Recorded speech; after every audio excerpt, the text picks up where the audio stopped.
Ito na oh. Maganda na panahon ngayon. Nagliwanag na. Yan ang aking sitaw na pang-agutay at pang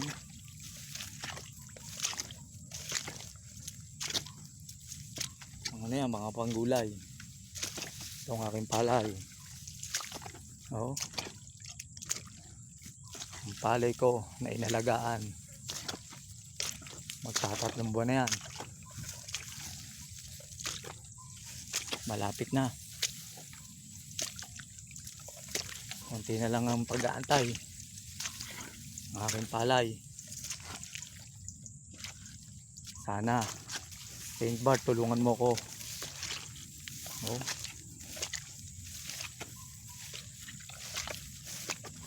Ilang araw pa yan.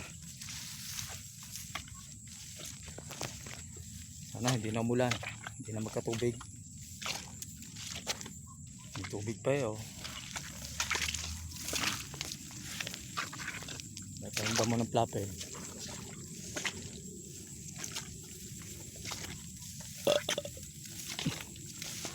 Balon.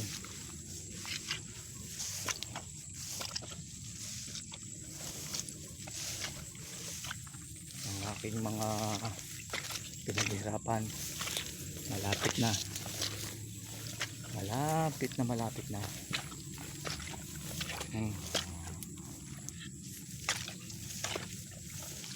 May mga pinaghirapan ko. Dinamunga lang ang pilapil. Sa wakas makakamit na rin. Kaya lang hindi magkakasabay-sabay. Dalawang paani talaga. Oh. Huli. May nahuling huli. Ang ganda naman.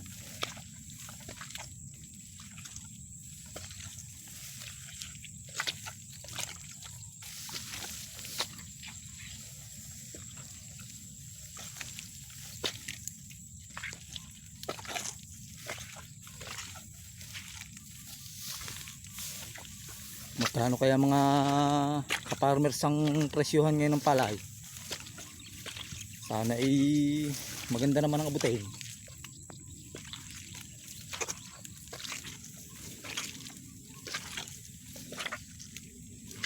Magdire-diretso na panahon.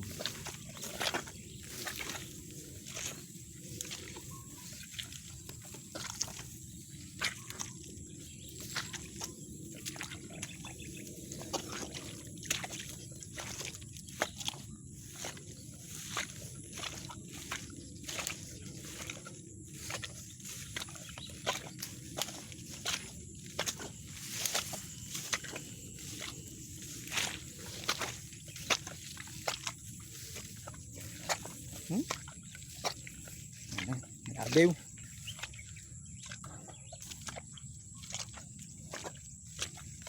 Talaga makakasabay rin tripod to. Isang linggo pagitan ng tripod to at saka 216. Isang linggo ito ang 216 oh. 216 ito tripod to. 1 week ang diferensya.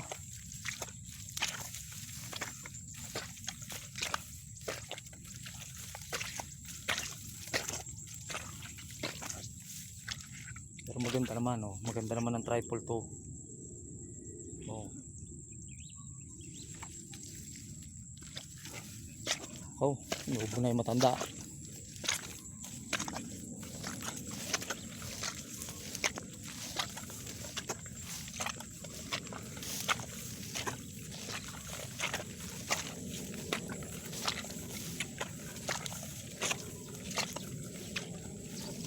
Ganda ng tripod to oh.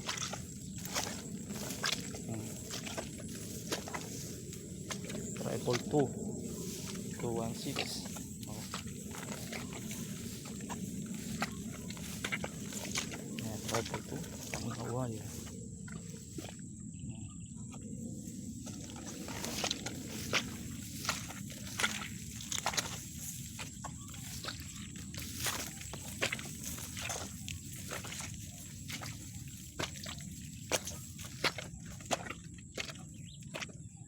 interviewin natin itong dalawang magsasaka na walang ginawa kundi tumambay. Ito ang kanyang paalayo. Oh, kay Old Dave, ang veteranong magpapalay.